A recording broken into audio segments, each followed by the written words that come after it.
올해 가장 기대가 될 책 유시민 작가님의 신작이 나옵니다. 그렇다면 아마도 방송 출연 횟수도 많으실 텐데 기대가 됩니다. 해당 책의 서평에는 유 작가님의 메인 메시지가 나옵니다. 시민들은 서로 묻는다. 집권당이 역사적인 총선 참패를 당했는데도 대통령은 아무 일 없는 듯 행동한다. 윤석열은 임기를 마칠 수 있을까? 임기를 마치게 해도 대한민국 괜찮을까? 그 질문에 대답해 보려고 책을 썼다. 라는 부분입니다. 즉 윤석열 정권이 탄핵을 안 당하고 끝까지 갈 수 있느냐 이런 부분인데, 물론 해당 부분에 대해서는 이미 유 작가님은 말씀하신 부분이 있긴 합니다. 영상 보시고 이어가 보겠습니다. 탄핵 문제는 우리가 학구적이고 일반론적으로 다루자면 우리 헌법은 그런 제도를 가지고 있죠. 이미 2번이나 해봤죠.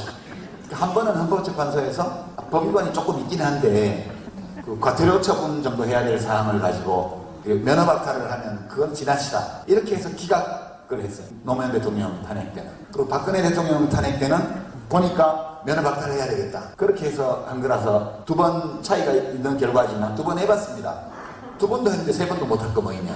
뭐 당연히 그거는 그런 거고, 다만 일반론적으로 그렇다는 거죠. 학술적으로 볼 때.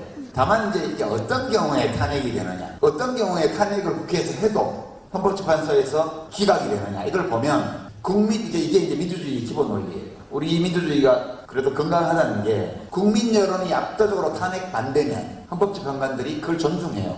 근데 노무현 대통령 때는 노무현 대통령 지지율은 낮았지만 취임한 지 1년밖에 안 된 대통령이었는데 국회의원 임기는 석 달밖에 안 남았을 때고, 그리고 국회의원들에 대한 지지도는, 국회에 대한 신뢰도는 대통령 신뢰도보다 더 낮았거든요. 별것도 아닌 일로 말하자면 무슨 약간 차로 위반 정도 한 거 가지고 지금 자동차 압류하고 좀 운전면허 박탈하겠다고 한 거니까 화난 거죠. 그래서 국민 여론 자체가 탄핵 기각에 대한 지지가 압도적으로 높았습니다. 그리고 이제 선거 결과도 그것 때문에 총선에서 열린우리당이 제1당을 했죠. 과반수로. 그러니까 이제 헌법재판관들이 이걸 존중한 거거든요. 헌법재판관들이 법만능주의자가 아니에요. 자기들이 법을 다루는 사람이지만 민주주의의 기본 원리라는 것은 주권 재민이거든. 박근혜 대통령은 뭐가 달랐냐. 80%의 여론이 탄핵하라였어. 이거 탄핵한 거예요.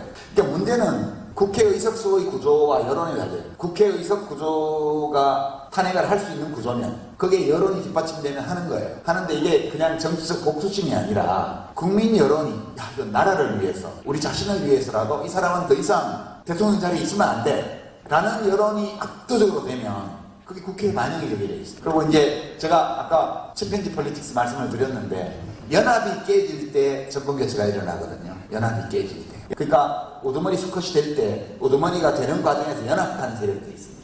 기존의 우두머리를 쫓아내고 자기가 우두머리가 될 때 그 연합을 유지를 해야 계속 우두머리 자리를 지킬 수 있는데, 이 연합이 깨지게 되면 그러면 자기를 위해서 연합해졌던 세력들이 단쪽하고 연합해서 나를 쫓아내거든요. 그게 침팬지 사회의 권력 교체의 이 메커니즘입니다.